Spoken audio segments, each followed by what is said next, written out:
സ്വർണ്ണക്കവർച്ചാ കേസിൽ ദേവസ്വം മുൻ president A പത്മകുമാറിന് ജാമ്യം. കെട്ടിളപ്പാളി കേസിലാണ് സ്വാഭാവിക ജാമ്യം ലഭിച്ചത്.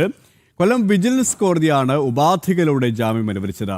എന്നാൽ ദ്വാരപാലക ശില്പ കേസിൽ റിമാൻഡ് തുടരുന്നതിനാൽ ജയിൽ മോചിതനാകില്ല. വിവരങ്ങളുമായി എം മനോജ് ചേരുകയാണ്. മനോജ്, എ പത്മകുമാറിനും സ്വാഭാവിക ജാമ്യം ലഭിച്ചിരിക്കുകയാണ്. SIT പ്രത്യേക അന്വേഷണ സംഘത്തിന്റെ വീഴ്ച തന്നെയാണ് ഇത് വ്യക്തമാക്കുന്നത്. അപ്പം ഇതുമായി ബന്ധപ്പെട്ട മറ്റു വിവരങ്ങളും എന്തൊക്കെയാണ് മനോജ്?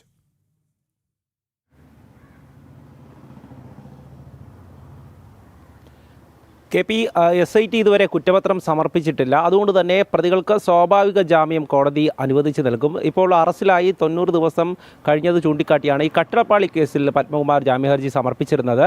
ഈ ജാമ്യഹർജി പരിഗണിച്ചാണ് കോടതി ഇപ്പോൾ ജാമ്യം നൽകിയിരിക്കുന്നത്. അതായത് സ്വാഭാവിക ജാമ്യമാണ് നൽകിയത്. ഇതിൽ തന്നെ ഉപാധികളുണ്ട്. അതോടൊപ്പം തന്നെ മറ്റൊരു കേസ്, അതായത് ദ്വാരപാലക ശില്പ കേസിൽ റിമാൻഡ് കാലാവധി തുടരുകയാണ്. അതുകൊണ്ട് തന്നെ ഇന്ന് ജയിൽ മോചിതനാകാൻ സാധിക്കില്ല. പത്മകുമാറിനെ സംബന്ധിച്ചിടത്തോളം നവംബർ 20-ാം തീയതിയാണ് ആദ്യമായി കേസിൽ അറസ്റ്റിലാകുന്നത്.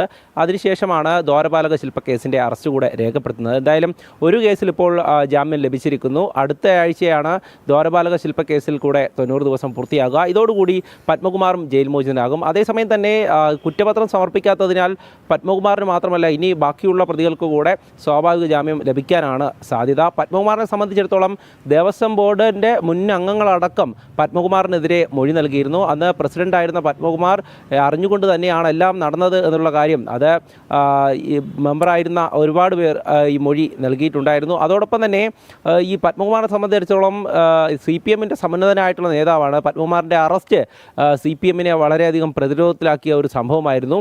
പിന്നാലെയാണ് ഈ മറ്റ് നടപടികളിലേക്ക് അടക്കം SIT കടന്നിട്ടുള്ളത്.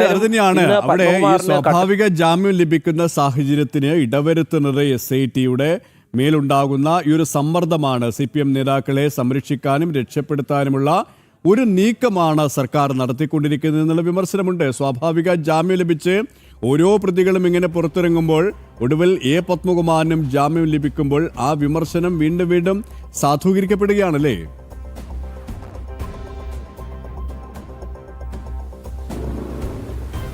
തീർച്ചയായും അതുതന്നെയാണ്. അതായത് നേരത്തെ N വാസു അടക്കം പുറത്തേക്ക് ഇറങ്ങിയിരുന്നു. അതായത് ഇടക്കാല കുറ്റപത്രമെങ്കിലും SIT-ക്ക് സമർപ്പിക്കാമായിരുന്നു. അങ്ങനെയെങ്കിൽ ഈ പ്രതികൾക്ക് ആർക്കും തന്നെ സ്വാഭാവിക ജാമ്യം അനുവദിച്ച് കിട്ടില്ല.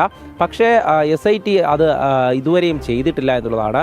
ഈ കേസിൻ്റെ നിലവിലെ അറസ്റ്റിലായിട്ടുള്ള പ്രതികളുടെ നടപടിക്രമങ്ങൾ പൂർത്തിയാക്കാൻ SIT-ക്ക് സാധിച്ചിട്ടില്ല. അന്വേഷണം തുടരുമ്പോഴും കൃത്യമായിട്ടുള്ള തെളിവുകൾ മുന്നോട്ട് വയ്ക്കാൻ SIT-ക്ക് ആയിട്ടില്ല എന്നുള്ളതാണ്. SIT-ക്കെതിരെ വലിയ വിമർശനമാണ് ഉയർന്നത്. എന്തായാലും പത്മകുമാർ കൂടെ ഇനി ജയിലിന് പുറത്തേക്ക് വരാൻ അധിക ദിവസമില്ല എന്നുള്ളതാണ്. ഇന്ന് ഒരു കേസിൽ ജാമ്യം കിട്ടിയ പത്മകുമാർ അടുത്ത ആഴ്ചയോടുകൂടി തന്നെ ജയിൽ മോചിതനാകും. ഇതിനിടയിലെങ്കിലും SIT കുറ്റപത്രം സമർപ്പിച്ചാൽ മാത്രമേ എന്തെങ്കിലും ഒരു മാറ്റം ഉണ്ടാകുകയുള്ളൂ. എന്തായാലും ദ്വാരപാലക ശില്പ കേസിൽ കൂടെ റിമാൻഡ് കാലാവധി 90 ദിവസം പൂർത്തിയാകാൻ കാത്തിരിക്കുകയാണ് എ പത്മകുമാർ. സ്വർണ്ണക്കവർച്ചാ കേസിൽ എ പത്മകുമാറിനും സ്വാഭാവിക ജാമ്യം. കൊല്ലത്തിൽ നിന്നും എം മനോജാണ് വിവരങ്ങൾ നൽകിയത്.